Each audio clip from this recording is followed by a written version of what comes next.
প্রিয় শিক্ষার্থী এবং অভিভাবকবৃন্দ, তোমাদের কিছু কমেন্টের জন্য আমি আজকে আলী ইসলাম আবারও আসছি তোমাদের কিছু তথ্য উপাত্ত এবং গুরুত্বপূর্ণ কিছু বিষয় নিয়ে আলোচনা করার জন্য। শিক্ষার্থীবৃন্দ, তোমরা কিছু কমেন্ট করেছো যেখানে বলেছো আসলে বই থেকে কিছুই আসে না। কথাটা ঠিক না। তোমরা যদি বইয়ের একক কাজ, অনুশীলনী কাজ এবং বইয়ের মূল্যায়ন বিষয়গুলো একটু ভালো করে দেখো, দেখবে তার আলোকেই কিন্তু কিছু প্রশ্ন এসেছে।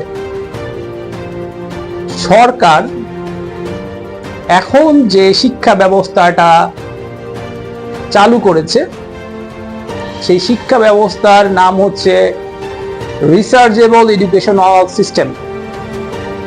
এই এডুকেশনাল সিস্টেমের মেইন উদ্দেশ্য হচ্ছে তোমরা নিজেদের মধ্য থেকে বিভিন্ন তথ্যগুলা বিশ্লেষণ করার চেষ্টা করবে। তোমাদের থিম দেওয়া থাকবে, theme as like a mirror, যেখান থেকে তোমরা একটা আয়নার মতো কিছু দেখবে এবং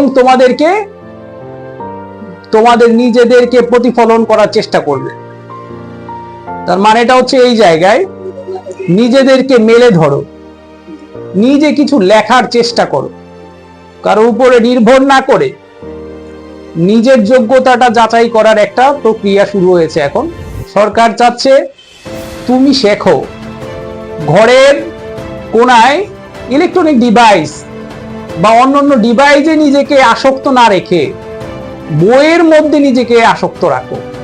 এতে করে তোমার যে লাভটা হবে সেটা হচ্ছে তুমি যে কোনো তথ্য উপাত্ত বিশ্লেষণ করার জন্য বইয়ের পাশাপাশি এখনকার যোগাযোগ ব্যবস্থার, সামাজিক যোগাযোগ ব্যবস্থা, ইন্টারনেট ভিত্তিক তথ্য প্রযুক্তি ইত্যাদি থেকে তথ্য উপাত্ত সংগ্রহ করো।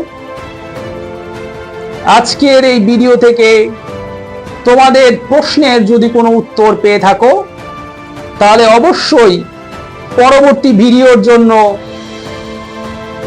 আমার চ্যানেলটিকে লাইক, শেয়ার এবং সাবস্ক্রাইব করে দিবে। আমি আলী ইসলাম আজকের মতো আবারও বিদায় নিচ্ছি এবং বলে যাচ্ছি অবশ্যই তোমাদের জন্য একটা মোটিভেশনাল ভিডিও নিয়ে আবারও হাজির হব। আসসালামু আলাইকুম।